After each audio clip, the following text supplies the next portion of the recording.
তীব্র বিরোধিতা করছি।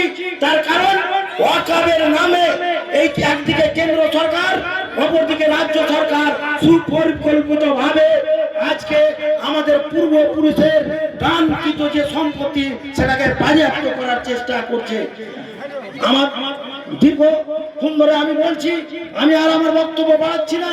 অনেক বক্তা আছেন, আপনারা তাদের মুখ থেকে শুনবেন। এই দুটি কথা বলে আমি আমার বক্তব্য শেষ করছি। জয় হিন্দ, বন্দে মাতরম, জাতীয় কংগ্রেস জিন্দাবাদ, অজিত চৌধুরী জিন্দাবাদ, রাহুল গান্ধী জিন্দাবাদ। অসংখ্য ধন্যবাদ সুবক্তা। এরপরে আমরা ডেকে নেব যার বক্তব্য অনেকেই শুনতে আমরা বহুদূর থেকে এই পদযাত্রায় প্রথম থেকে হয়তো মহিলারা এখানে অংশগ্রহণ করেছি। আমাদের এই কংগ্রেস পরিবারের নতুন, আমাদের সকলের সুপরিচিত সুবক্তা আমাদের নওয়াব হোসেন সাহেবকে ডেকে নেব।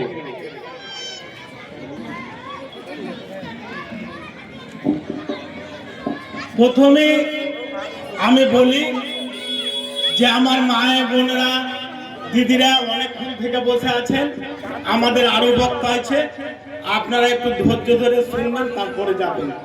আমাদের এখানে এই ব্লকটা হচ্ছে ক্রিটিক্যাল ব্লক।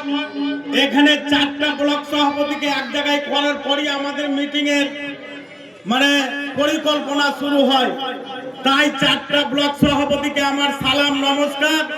এবং আমার সামনে যারা মা বোন ও দাদা বাবাজিরা, ভাইয়েরা, কচি কাঁচা বাচ্চারা সবাই যারা সামনে আছেন তারাকে সালাম ও নমস্কার জানিয়ে আমি 2-4টি কথা বলবো।